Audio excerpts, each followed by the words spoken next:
Shalom Aleichem, nous nous trouvons à la paracha de Teruma qui vient d'emblée poser un problème de fond qui est essentiel, à savoir justement l'utilisation des fonds, l'utilisation de l'argent. Donc Ramim pose la question au nom d'Akadosh Baruch Hu, je ne comprends pas cette oumazo, cette nation. Nidba'in venotnin, nidba'in venotnin, on leur demande de l'argent et ils donnent, on leur demande de l'argent et ils donnent. De quoi il s'agit? Il s'agit que lorsqu'on leur a demandé de l'argent pour le veau d'or, eh bien ils ont donné. Et lorsqu'ils ont donné de l'argent pour le Mishkan, pour le sanctuaire du désert, ils ont donné. Alors comment savoir si finalement, lorsqu'ils donnent dans un cas comme dans l'autre, c'est pour une intention précise et que c'est pas simplement par désir de donner? Pour cela, le Tseror Hamor Rabbi Abraham Saba, eh bien, traitait la question d'une manière originale, en expliquant que la question évidemment se pose surtout en raison du caractère particulier de l'emplacement dans la Torah où ces faits sont rapportés. En effet, si on dit que Teruma vient rapporter l'argent que les enfants d'Israël ont donné pour, en quelque sorte, venir se faire pardonner de la faute du veau d'or, dans ce cas-là, la paracha de Teruma aurait dû apparaître dans la Torah après la paracha de Kitissa, qui en réalité apparaîtra que dans 2 semaines, comme vous le savez. Comment peut-on dire dès lors que l'argent, l'or de Teruma vient en quelque sorte réparer la faute du Mishkan, de la faute du veau d'or, pardon, dont, comme vous le savez, la faute va être rappelée dans paracha de Kitissa. Et Rabbi Abraham Saba, dans Tseror Hamor, va répondre à cette question d'une manière magistrale en disant que, en fait, Moshe et Aharon vont en quelque sorte donner un argumentaire à Akadosh Baruch Hu pour prouver que lorsque les enfants d'Israël ont donné leur or pour le veau d'or, ils n'ont pas donné les mitzvah d'Avodazara, entre guillemets, les shem Avodazara plutôt. Ils n'ont pas donné à cette intention. Ils l'ont donné simplement parce que ces descendants d'Abraham, Isaac et Yaakov, ces Hébreux qui étaient ataviquement nourris des qualités remarquables de générosité de nos patriarches, avaient besoin de donner. Et lorsqu'ils étaient dans le désert et que tout venait de façon miraculeuse, ils n'avaient jamais l'occasion de donner. Ils en sont arrivés à un trop-plein, n'est-ce pas, de manque à donner, une forme de frustration de manque à donner. Et donc, dès qu'ils ont eu l'occasion de donner, alors ils ont donné, sans compter pour le veau d'or.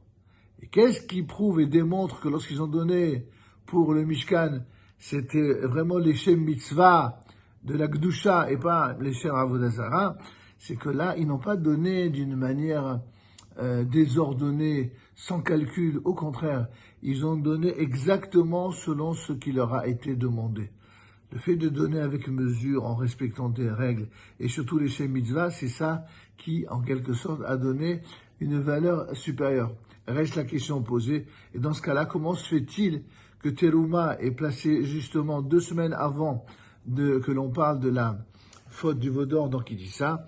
Bien justement, Akadosh Baruch Hu a voulu montrer d'abord au peuple d'Israël lui-même, mais à l'ensemble des nations du monde, que même lorsqu'Israël faute, Akadosh Baruch Hu, ce qu'il retient fondamentalement, c'est le moment où Israël fait Teshuvah. Et il est tellement heureux de cela qu'il est prêt, dans la Torah elle-même, à en témoigner et à en démontrer la réalité bien à l'avance. Et c'est pour cette raison, dit Rabbi Abraham Saba, qu'on a effectivement placé Teruma avant la paracha de Kitissa pour montrer que ce que Akadosh Baruch Hu retient, c'est que lorsque l'or a été donné pour le Mikdash, c'était les Shem Mitzvah. C'était vraiment avec cœur et avec la mesure qu'il convenait. Et que lorsque il a donné simplement parce qu'il avait une midaraha qu'il avait besoin, en quelque sorte, d'assouvir, mais qui n'a pas su assouvir pour la bonne cause. C'est un petit peu finalement les défauts et les qualités que nous retrouvons parfois chez certains de nos fidèles. Ils donnent sans compter parfois pour des choses qui n'ont pas toujours une valeur spirituelle des plus nobles. Et d'autres fois, lorsqu'on fait appel à leur générosité pour le Mikdash, pour les yeshivot, pour la Torah, eh bien, ils donnent avec beaucoup de sincérité, ils donnent vraiment les Shem Mitzvah. C'est ce qui témoigne de la valeur fantastique du peuple d'Israël, de sa générosité et du fait que c'est ainsi que l'on comprend que lorsqu'ils sont prêts à se consacrer à un Mikdash et tout ce que représente le Mikdash, qu'il s'agisse du Mishkan du désert ou du Bet HaMikdash, encore plus en Eretz Israël, eh bien, Akadosh Baruch Hu est tellement heureux de pouvoir résider au milieu des enfants d'Israël. Parce que c'est ça la plus grande preuve d'amour, que de donner, mais pour les causes qui sont nobles.